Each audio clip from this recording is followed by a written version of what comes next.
Franchement, ça va beaucoup mieux. Je me suis grave mise en action. J'ai su m'affirmer aussi dans mon côté d'art thérapeute. Et je suis trop contente parce que j'ai signé 4 suivis individuels depuis la dernière fois. Et avec un tarif pas bradé du tout, j'ai donné mon prix et les gens m'ont dit OK. J'étais là. OK. Trop bien. Est-ce que tu peux te présenter? Moi, c'est Romane. Je suis une expatriée à Amsterdam et je suis entrepreneur dans le monde de la santé. Donc, je crée à la fois des consultations de groupe, des lives de groupe, des suivis de groupe, mais aussi des suivis individuels.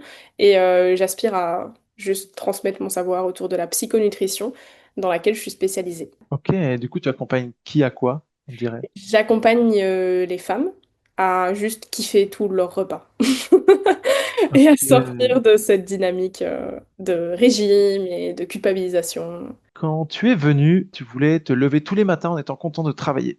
Tu n'avais pas de plan, tu savais pas trop comment t'y prendre avec tes patients. Ton CA, c'était 2 500 € par mois et ton CA visé, c'était de passer à 10 700 par mois avec 24 patientes. Et on en est où de ça aujourd'hui? L'année dernière, j'ai gagné tellement peu que j'ai été éligible à avoir une assurance santé payée par l'État. Ça m'a foutu un choc en fait. L'État m'a demandé si cette année j'en aurais encore besoin. Donc j'ai dû me plonger dans mes chiffres. Et il s'avère que j'ai fait le CA de l'année dernière sur une année complète en 6 mois. Donc du coup c'est au minimum doublé pour l'année qui arrive. Ah non, j'ai fait x3. Si je prends de janvier à fin mars, parce que du coup mon entreprise était déjà lancée un peu mieux, on va dire, j'étais à 3000 Ouais. contre avril à maintenant 9500. Donc en fait, j'ai fait x3. Parce que l'année dernière, je te dis, c'était vraiment un carnage. On espère encore un x3 pour le troisième. Pour le prochain trimestre. C'est incroyable. Bah, bravo. Bravo parce que tu as tout mis en place malgré ton manque de temps. Et Ouais. tu as su pousser les choses, surtout même émotionnellement. Je veux dire, tu as décidé de prendre en main ton identité, de définir qui tu étais, d'être artiste de ton métier. Je pense que c'est la résultante de tout ce parcours et c'est ce qui te permet d'arriver à ces résultats, quoi. Ouais, clairement. Non, je suis trop contente, franchement. Et pour le reste, enfin, comment... Du coup, j'étais une fervente défendrice de l'équilibre pro-perso que je conseillais à tout le monde. Et moi-même, j'arrivais pas à le faire parce que j'étais pas assez rémunérée pour ce que je faisais. Du coup, ben, j'étais en 8-19 du lundi au vendredi, sans heure de pause le midi.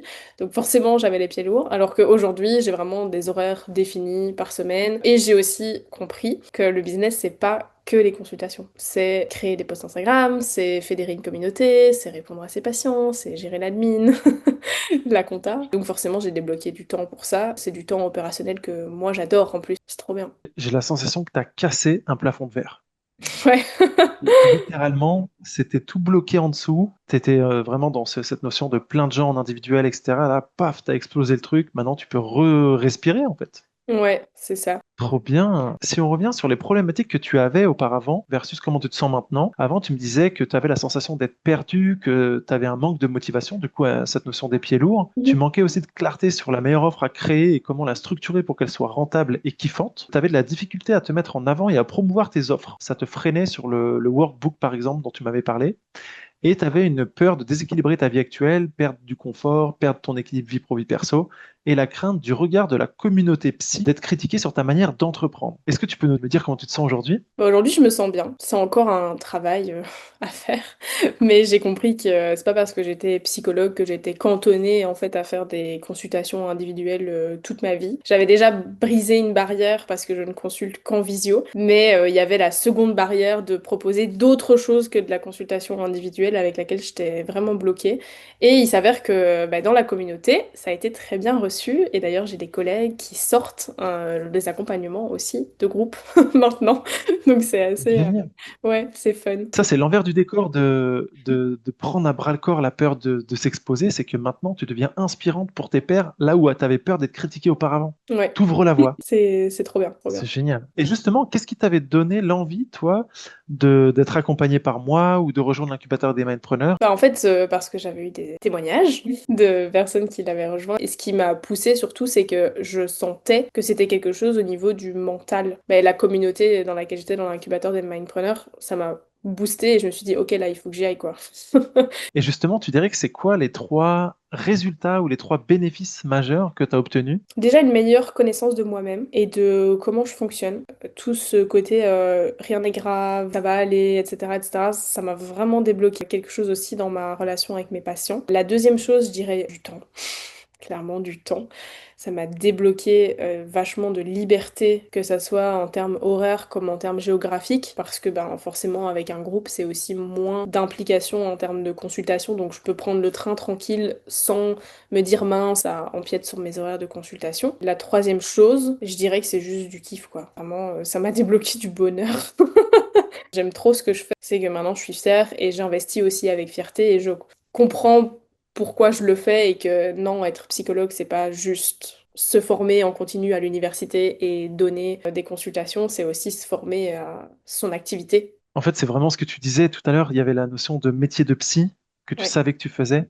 Et là, tu t'es donné un métier d'entrepreneur que tu sais faire maintenant à 100%. ouais. Et c'était deux métiers différents qui maintenant sont au service d'une seule entité qui est toi. Donc, tout fonctionne, quoi. À qui est-ce que tu recommandes, toi, un accompagnement avec moi, justement? Toutes les personnes qui sont dans le soin, parce qu'en fait, il y a une expression que j'aime bien donner qui est quand on est soignant, on est soi-niant.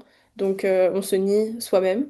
Et du coup, même si c'est juste un espace pour prendre du temps pour soi, ben, parfois c'est important aussi. Encore plus aux soignants qui sont en libéral, parce que du coup, il y a tout l'aspect technique et opérationnel auquel on n'est pas formé. Quand on va à s'inscrire pour ouvrir son entreprise, on reçoit pas un mode d'emploi sur ce qu'il faut faire et comment il faut Tellement. le faire. Ouais, je dirais tous les soignants et plus spécifiquement ceux qui sont en installation libérale. Trop bien. Merci beaucoup. Si tu devais résumer en un mot l'expérience vécue au sein de l'accompagnement, tu dirais quoi? Tu vas me tuer si je te dis le mot que tu donnes quand tu fais la vente ou tu vois, j'aurais dit transformation, connaissance de soi. Ah non, De très faire bien. Tous toujours. les mots me vont. Si c'est ce que toi t'as ressenti, c'est énorme en fait que tu le dises. Ouais. Il y a souvent ce qui revient, c'est action, transformation, mindset, ces Ouais. aspects-là. Moi, c'est plutôt l'aspect transformation perso. Vraiment connaissance Ouais, de soi en profondeur et de pourquoi est-ce que je fais des actes et pourquoi est-ce qu'il y a des actes que je dois abandonner aussi, ok. si ça me convient plus, quoi. Si je te laisse le mot de la fin, tu dirais quoi? Bah, merci. Je suis prête à aller plus loin. C'était une super introduction, ça m'a débloqué plein de trucs. Mais en fait, depuis 2 semaines, je suis un peu en mode, ok, maintenant mon CA, je veux le tripler. Tu vois? Ok, maintenant j'ai 1 milliard d'idées et je veux sortir plein de trucs. Et j'ai plein de trucs qui fusent. Je trouve que bah, pour ça, ton accompagnement, c'est une super porte d'entrée parce que ça te permet d'être inspiré aussi quand tu ressors et de te dire, ok, j'étais peut-être en bas et je me rendais pas compte de toutes les possibilités que j'avais, mais maintenant je suis ouverte à toute possibilité, je peux tout faire. Donc Trop bien. c'est cool. Est-ce que tu aurais un message à transmettre? Il faut savoir perdre de l'argent pour en gagner. Il faut que tu arrives à te mettre en déficit à un certain moment parce que ça va t'apporter après. Et même si tu as l'impression que là, quand tu investis sur le court terme, il n'y a pas de résultat, tu verras que tu n'auras pas investi pour rien. À moins que tu aies vraiment fait les mauvais choix. Le conseil que je donnerais, c'est de se voir dans une vision plus long terme parce que c'est juste des priorisations pour le futur.